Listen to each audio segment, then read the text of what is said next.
자, 이 구장은 에스라 9장은 특별히 6절부터 15절까지 유다 땅, 예루살렘 땅으로 돌아온 에스라가 하나님 앞에 드리는 회개의 기도입니다.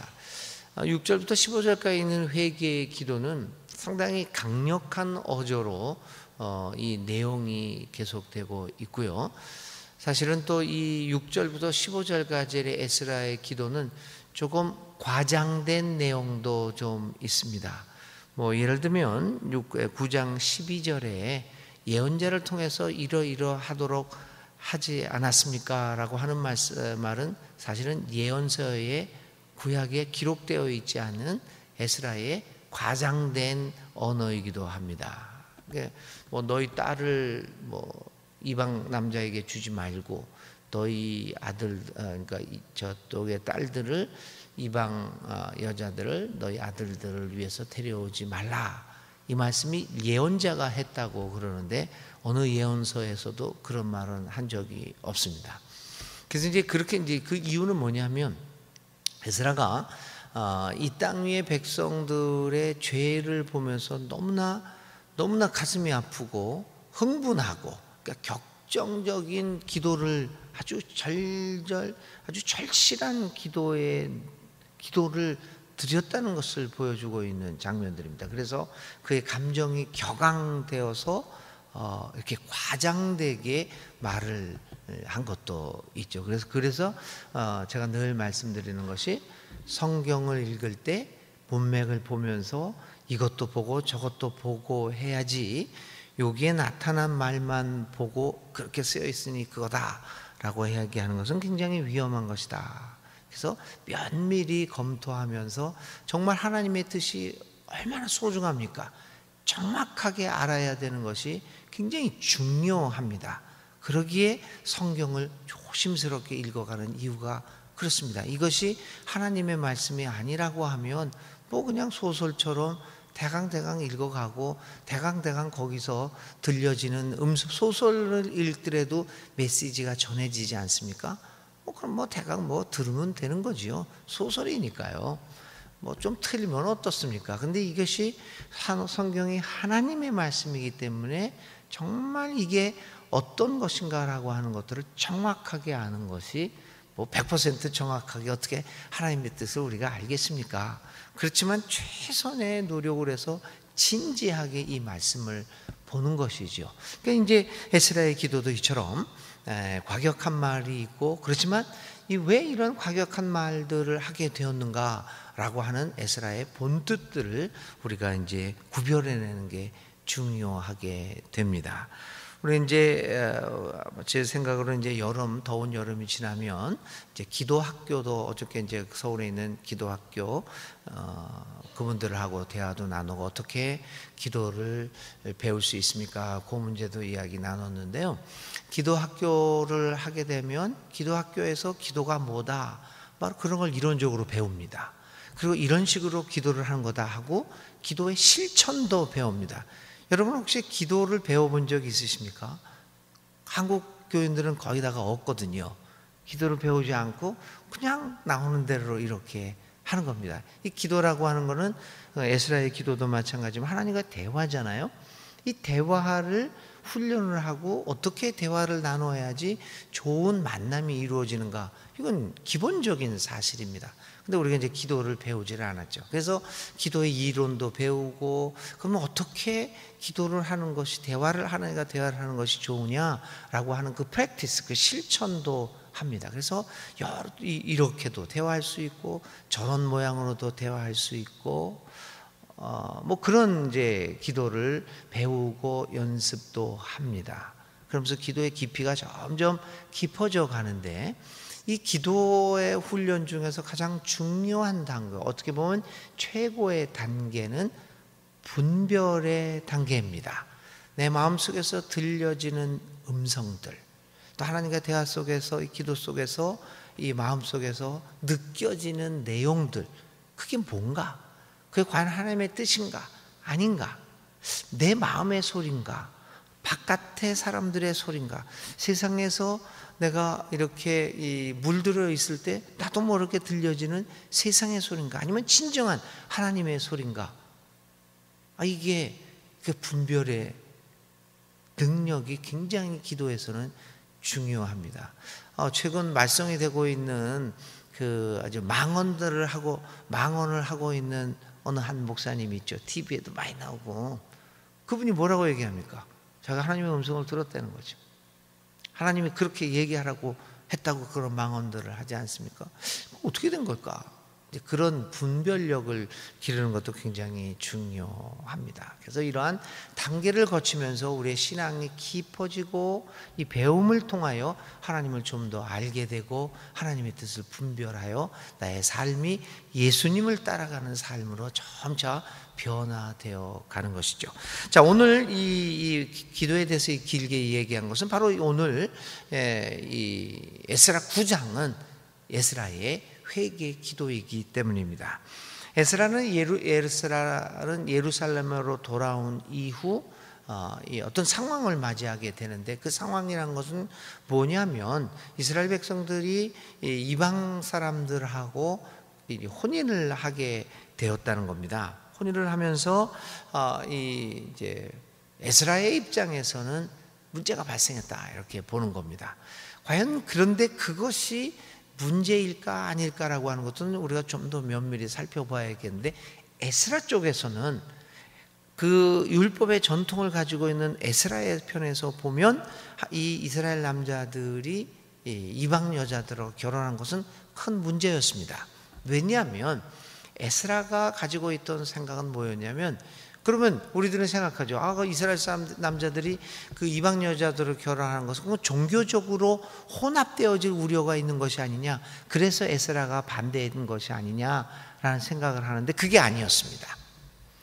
오히려 에스라는 이방 여자들을 하고 결혼함으로써 이 유대 남자들이 이방 종교로 가는 것이 아니라 그건 문제가 아니다. 왜냐하면 여자를 데려오면 그 여자를 유대교로 개종시킬 수 있다는 생각을 가지고 있었어요. 그래서 에스라가 우리가 저쪽으로 넘어갈 것이다, 이거를 우려했던 것은 아닙니다. 에스라가 우려했던 것은 종족이 섞이는 것을 우려를 했던 겁니다. 종족이 섞이는 것을 이것을 하나님 앞에 가증한 것이다, 이렇게 보았던 거죠. 그래서 민족의 순수성을 간직하는 것이 혈통 자체의 혼합, 그것을 에스라는 참을 수가 없었고, 그는 혈통의 순수함을 간직하고자 하는 열망이 있었습니다. 그래서 이 거룩한 자손들이 이방 민족들과 혈통적으로 섞이게 된다는 그 사실을 참을 수 없었던 것입니다.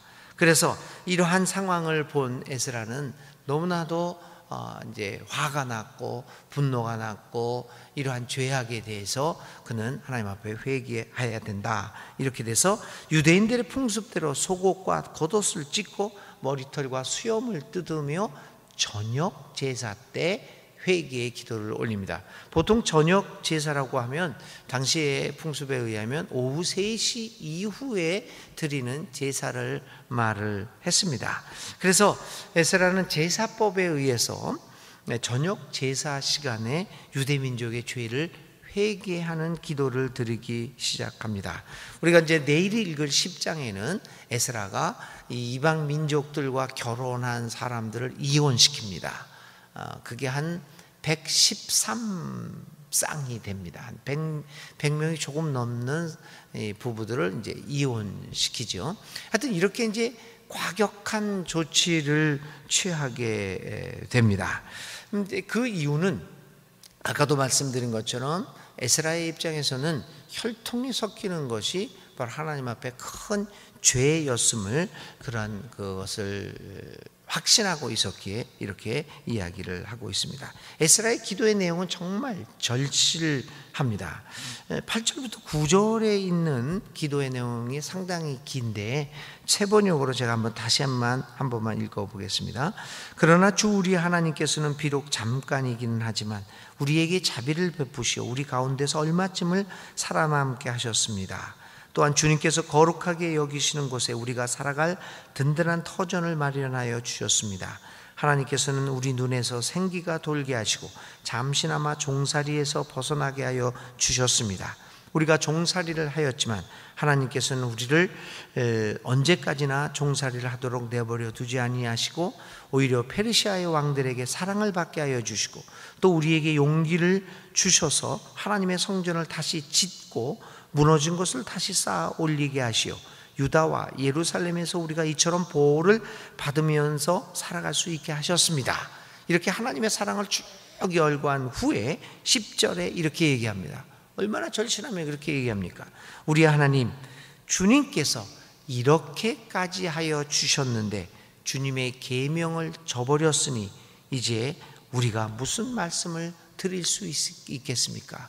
하나님의 크신 은혜와 사랑에 비해 우리가 그것을 잊어버리고 이렇게 이방 민족과 섞어짐으로써 우리의 순수한 혈통을 잃어버림으로써 거룩한 백성의 위치에서 벗어나게 되었습니다. 이렇게까지 사랑해 주셨는데 우리는 이런 짓을 하고 말았습니다. 그러니 우리가 어떻게 당신 앞에 무슨 말을 할 수 있겠습니까? 얼마나 애절했으면 이러한 이야기들을 하게 되었습니까? 그래서 이제 이러한 그 깊은 회개 속에서 에스라는 이스라엘 백성들에게 강력한 율법 준수를 하게 요구를 하게 됩니다. 그리고 또 아까도 말씀드린 것처럼 에스라 10장에서 이방인과의 결혼을 그만 해체하고 이혼하라, 헤어지라 라고 하는 강력한 조치들을 취하게 됩니다. 물론 오늘의 입장에서 보면 상당히 과격하고 꼭 그렇게 할 필요가 있었겠느냐라고 하는 비판을 분명히 받을 수 있는 이야기이기는 하지만 그럼에도 불구하고 우리가 여기에서 주목해야 할 것은 얼마나 그때의 당시의 상황이 성전 예배나 또 우리들의 일상적인 삶이나 타락되어져 있었기에 하나님의 법을 얼마나 새롭게 세워야 한다라고 하는 그 열망이 에스라의 마음속에 얼마나 가득했었습니까? 그러한 열망 속에서 이러한 조치들이 비롯되었음을 감안하면서 우리는 에스라의 이 개혁 조치들을 이해해야 할 것입니다.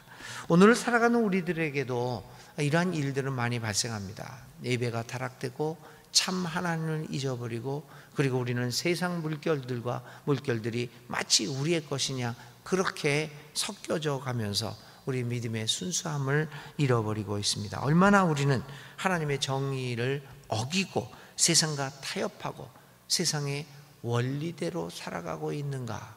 그러면서도 그러한 것들이 아무런 양심의 가책, 믿음의 가책도 없이 우리는 그대로 합니다. 워낙 몸에 배어있기 때문입니다. 이러한 상황에서 정말 세상과 타협하고 살아가고 있는 아무 가책도 느낌도 없이 살아가고 있는 우리들을 본다면 에스라가 오늘 이 시대에도 똑같은 조치를 하지 않았을까? 또 그러한 생각을 해보게 됩니다. 이러한 우리들을 향하여 에스라는 분명히 비판의 목소리를 높였을 것입니다. 그리고 우리와 함께 회개의 기도를 드리자고 아마 에스라도 말했을 것이 아니겠습니까? 오늘의 삶 속에서 우리는 이러한 에스라의 개혁 조치들을 보면서 얼마나 주님의 가르침을 진지하고 심각하게 무겁게 받아들이면서 살아가고 있는 것일까? 아니면 그냥 세상의 물결에 휩쓸려서 아무런 생각도 없이 그렇게 사는 것은 아닌지 다시 한번 에스라의 기도를 통하여 오늘 6절부터 15절까지 있는 이 에스라의 기도를 통하여 우리의 삶을 돌아보아야 할 것입니다. 저는 사실 이렇게 30년 이상 목회를 하면서 좀 다양하게 설교를 하는 편인데 한 번도 에스라하고 느헤미야는 설교해 본 적이 없습니다. 설교하지도 않고 성경 공부도 하지 않았습니다. 그 이유는 저는 개인적으로는 에스라나 느헤미야가 했던 조치들이 별로 그렇게 마음에 안 들었어요. 그래서 교인들한테 설교를 해본 적이 없습니다. 처음 순천중앙교회 와서 새벽 기도 시간에 이 에스라와 느헤미야를, 이제 다음 주는 이제 느헤미야를 읽어가게 되는데, 저도 처음 경험입니다. 그래서 굉장히 기도하면서 이거를 준비했는데, 저는 에스라의 조치에 대해서 그렇게 안 좋게 생각을 했었는데, 이 에스라를 읽어가면서 왜 에스라가 이렇게 어떻게 보면 과격한 조치들을 했는가라고 하는 심정이 오늘의 상황에서 이해가 됩니다. 오늘 우리 이 에스라의 기도의 내용을 보면서 다시 한번 오늘 우리가 얼마나만큼 그 에스라의 마음을 그렇게 아프게 만들고 있는 것인가, 오늘 우리의 삶을 돌아보게 만드는 그 성경이 아주 에스라가 아닌가. 이번에 새벽 기도를 통해서 여러분들과 함께 에스라를 읽으면서 다시 한번 하나님이 주시는 이 생명의 책들이 얼마나 귀중한 것인가라고 하는 것을 저는 다시 한번 깨닫게 되었습니다. 이 에스라의 기도를 통해서 오늘 이 시간 참여하신, 새벽 기도에 참여한 우리들만이라도 믿음의 상태를 한번, 오늘 얼마나 우리는 진지하게 믿음의 길을 걷고 있는 것인가 한번 생각해 볼 수 있는, 우리의 삶을 돌아보는 계기가 되었으면 굉장히 좋겠습니다. 자, 오늘의 생각할 말씀은 회개라고 하는 두 단어입니다. 두 글자입니다. 회개. 우리의 안일한 삶을 되돌아보다. 이 회개라고 하는 말을 중심으로 오늘 얼마나 우리는 하나님을 믿는 것을 진지하게 믿어왔는가라고 하는 것들을 오늘 하루 종일 우리의 삶을 돌아보면서 성찰해 보시기 바랍니다. 오늘의 기도드리겠습니다. 주님 감사합니다. 우리로 하여금 죄의 그늘에서 빠져나오도록 하시고 우리를 자유인이 되게 하셨음을 감사합니다. 그런데도 우리들은 또다시 세상의 유혹에 빠져서 마치 그것이 자연스럽고 당연한 것처럼 그렇게 세상의 물결에 우리의 삶을 실은 채 흘러가고 있습니다. 주님, 우리를 깨우쳐 주셔서, 깨어서 기도하게 하소서. 주님의 영을 충만히 주셔서 우리로 하여금 죄악을 깨닫게 하시고 용기 내어 주님의 길을 따라가게 하여 주옵소서. 예수님의 이름으로 간절히 기도를 드립니다. 아멘. 오늘의 실천입니다. 당연스럽게 생각하고 있는 나의 일상적인 삶의 모습에서 혹시 주님의 가르침과 그 성격을 달리하고 있는 것이 있는가를 한번 생각해보고 기록해보고, 그리고 그것에 대하여 회개의 기도를 한번 드려봅시다.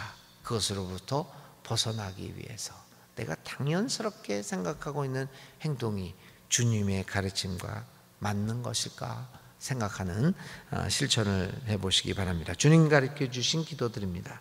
하늘에 계신 우리 아버지, 아버지의 이름을 거룩하게 하시며 아버지의 나라가 오게 하시며 아버지의 뜻이 하늘에서와 같이 땅에서도 이루어지게 하소서. 오늘 우리에게 일용할 양식을 주시고 우리가 우리에게 잘못한 사람을 용서하여 준 것 같이 우리 죄를 용서하여 주시고 우리를 시험에 빠지지 않게 하시고 악에서 구하소서. 나라와 권능과 영광이 영원히 아버지의 것입니다. 아멘. 오늘도 하나님 앞에 간절히 기도드릴 때 주께서 우리와 함께하고 계십니다.